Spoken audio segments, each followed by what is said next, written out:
வணக்கம், நான் உங்க மாது பாலாஜி பேசுறேன். ஹியூமர் அட் ஒர்க் சமீப காலமாக இந்த மாதிரி ஒரு கான்செப்ட் கொண்டு வந்து நாங்க நாடகம் நடத்திட்டு இருக்கோம். இது ரொம்ப சக்சஸ்ஃபுல்லா போயிட்டு இருக்கு. எங்களுக்கு கடந்த ஒரு 15-20 ஷோவா இது மாதிரி தான் பண்ணிட்டு இருக்கோம். இன்னைக்கு அந்த மாதிரி நல்ல பழுத்த வீக் டேல சாயங்காலம் 7 மணிக்கு நாங்க கானாத்தூர் வில்லேஜ் வந்துருக்கோம். இந்த இடத்துல கிட்டத்தட்ட ஒரு 100 பேருக்கு ஃபுல் ஆஃப் அட்வொகேட்ஸ், அவங்க சம்பந்தப்பட்ட ஆசாமிகள், அவங்களுக்காக திரு TS கோபால் அப்படின்னு ஒருத்தர் அவர் ஆர்கனைஸ் பண்றாரு இந்த ஷோவை. இன்னைக்கு இங்க நாங்க வீசையானாலும் மனைவி நாடகத்தை நடத்த போறோம். எங்களுக்கே இது ரொம்ப டிஃபரெண்டா இருக்கு. டோட்டலி ஒரு டிஃபரெண்ட் ஆம்பியன்ஸ். டிராமாங்கிறது ஸ்டேஜில் பாக்குறதுக்கு மேல நாங்க இப்ப அவங்க இடத்துக்கு போறோம். அவங்க ஒரு 50 பேர் கிளம்பி ஸ்டேஜில் எங்க டிராமா பாக்குறத விட நாங்க அவங்க எங்க இருக்காங்களோ அங்க போயிட்டு எங்க டிராமா நடத்துறோம்.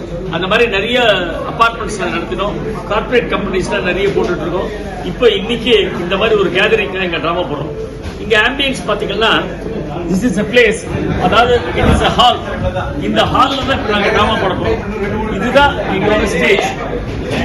ஆடியன்ஸ் அங்க முன்னாடி இருக்க போறாங்க. நாங்க இங்க பெர்ஃபார்ம் பண்ண போறோம். they are going to see the play.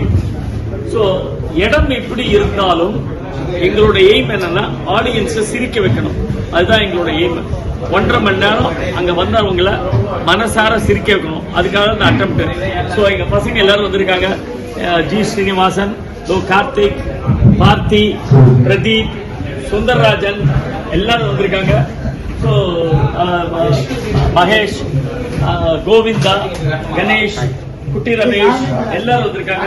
So இன்னைக்கு இந்த இடத்துல எங்க நாடகத்தை போட போறோம். ரொம்ப சந்தோஷமா இருக்கு. Different ambience. இதை டோட்டலா ஆர்கனைஸ் பண்ணது திரு ரவி அவர்கள். ரவியோட ஃப்ரெண்டு தான் அவர் மிஸ்டர் TS கோபாலன். அவர் மூலியமா தான் இந்த நாடகத்தை நாங்க அரேஞ்ச் பண்ணிருக்கோம். ரமேஷ். ஸோ இன்னைக்கு ரமேஷ்லாம் 50-60 வருஷமா டிராமாவில் நடிச்சிட்டு இருக்கான். இந்த மாதிரி ஒரு விஷயம் அவனுக்கு ரொம்ப டோட்டலி நியூ. நான் இது வரைக்கும் பண்ணதே இல்லை, டோட்டலி புதுசா இருக்கு அப்படிங்கிறான். எங்களுக்கே இது மொத்தமா புதுசு, பேசிக் கிரியேஷன்ஸ்க்கு இது புதுசு. இந்த மாதிரி நிறைய ஷோ பண்ணிட்டு இருக்கோம். So we are very happy. எங்களோட எய்ம் இன்னைக்கு அவங்க எல்லாரையும் சிரிக்க வைக்கிறது. நாடகம் கொடுத்த உடனே கண்டிப்பா அதுல இருந்து ஒரு கிளிப் உங்களுக்கு கொடுக்குறேன். போயிருக்காரா வந்துருவாரு. அப்போ வந்த உடனே பாடி எடுத்துருவீங்க? இல்ல, நீங்க போன உடனே எடுத்துருவோம். என்ன சார் என்னையா அது? பாடி எழுந்து தும்பினா மாதிரி இருக்கு. பாடி எப்படி சார் எழுந்திருக்கும்? அது அப்பவே கேட்கணும்னு நினைச்சேன். பாடி என்ன இப்படி போட்டிருக்கீங்க? தலை வடக்கு பக்கமானா இருக்கணும். அப்படித்தானே? தலை வடக்கு பக்கமா? சார் இப்ப பாருங்க. எப்படியா சரியா போச்சு? அது முதல்ல இருந்தே அப்படிதான் சார் இருக்குது. 1 2 பாத்தீங்களா? அதோ நானும் ஒரு தடவை படிக்கிறேன். 1 2 அது உனக்கு தான் 2 லட்சம். ஆமா. ஒண்ணு விட்டு மாமா செத்து போனது. இன்னொன்னு உன்னோட தங்கச்சியோட நிச்சயதார்த்தம் நின்று போச்சு. ஐ எம் எக்ஸ்ட்ரீம்லி சாரிப்பா. It's okay sir. அது யாரு உங்க சார்? இது வந்து என் தங்கச்சி சார். இவனுக்கு தான் இன்னைக்கு பொறுப்பாக்க வந்தாங்க, நின்று போச்சு. அழுவாதம்மா.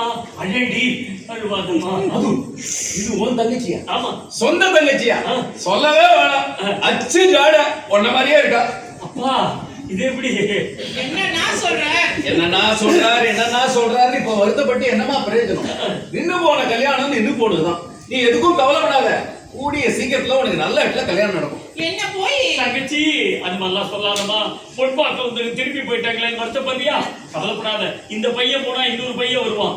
பையன் போனா பையன் வரும். ஆனா வேலை போனா போறதுதாம்மா. அது இவர் யாரு? அது தங்கையோட அண்ணா. தங்கையோட அண்ணாவா? ஆமா, ஜானகியின் தங்கன்னா ஜானகியோட அண்ணா, தங்கையோட அண்ணா. அப்ப உனக்கும் அண்ணா தானே? மாப்பிள்ளை என்ன சொன்னாரு? என்ன ஒண்ணு மாப்பிள்ளைங்கிறார்? அவர் என்ன மாப்பிள்ளை மாதிரி, அவரை மச்சான். நாங்க 2 பேரும் அண்ணா தம்பி மாதிரியே பழக மாட்டோம். மாப்பிள்ளை மச்சான் மாதிரி க்ளோஸா பழகுவோம். அவருக்கு வேலை வெட்டி கிடையாது சார். என்ன நம்பிதான் இருக்காரு.